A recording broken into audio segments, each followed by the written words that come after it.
চুপ থাক। এই যে দেখেন বাংলাদেশে এমন একটা পরিস্থিতি বিরাজ করতেছে।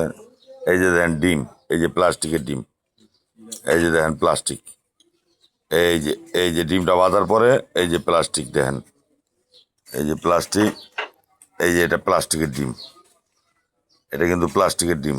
এই যে প্লাস্টিক দেখেন, এই ডিমটা বাঁধার পরে এই যে এটা বের হয়েছে। তো অতএব আপনারা বুঝতে পারতেছেন এই অবস্থা। হ্যাঁ, আসলে দুনিয়াটা আজব হয়ে গেছে গা।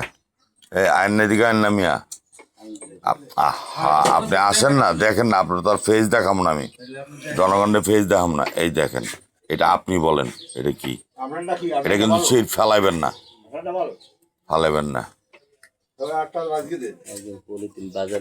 দেখছেন, হ্যাঁ, আমি আপনার ফেস দেখাইতেছি না, আপনি না না না রিয়েল। হ্যাঁ, এই দেখেন, তাহলে এই ডিম কোথা থেকে উনি আনছে? এই যে দেখেন ডিম, এটা দেন, এটা এখানে দেন।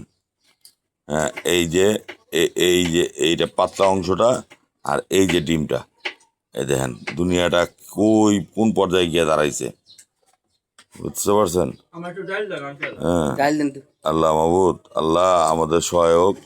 ঠিক আছে, এই যে দেখেন কি অবস্থা। ওই লোকটারে ডাক দেন, ওই লোকটারে ডাক দেন। হ্যাঁ, এটা জনস্বার্থে আমি কোনো কারো ফেস দেখাইতেছি না, আমি জাস্ট মানুষের সচেতন করার জন্য এই ভিডিওটা করতেছি। এই যে দেখেন, এই যে ডিমটা যখন পোস্ট করা হইলো, পোস্ট করার পরে এই যে এই জিনিসটা বেরোলো, এই যে প্লাস্টিক, এই দেখেন প্লাস্টিকের ডিম। ঠিক আছে, এটা কারো ফেস দেখানো হইতেছে না, এখানে অনেক লোক আছে। ঠিক আছে, কারণ এই ডিমের সাথে তো আর সম্পৃক্ত না।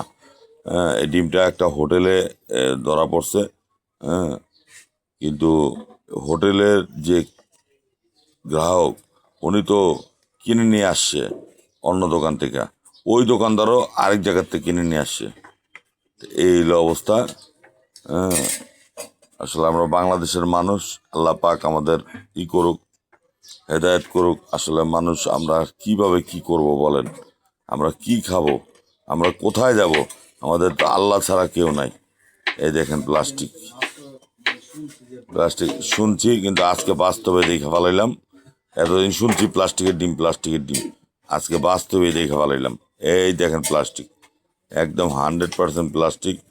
হ্যাঁ, এই হলো অবস্থা। যাক, আল্লাহ সবাই হেদায়েত করুক।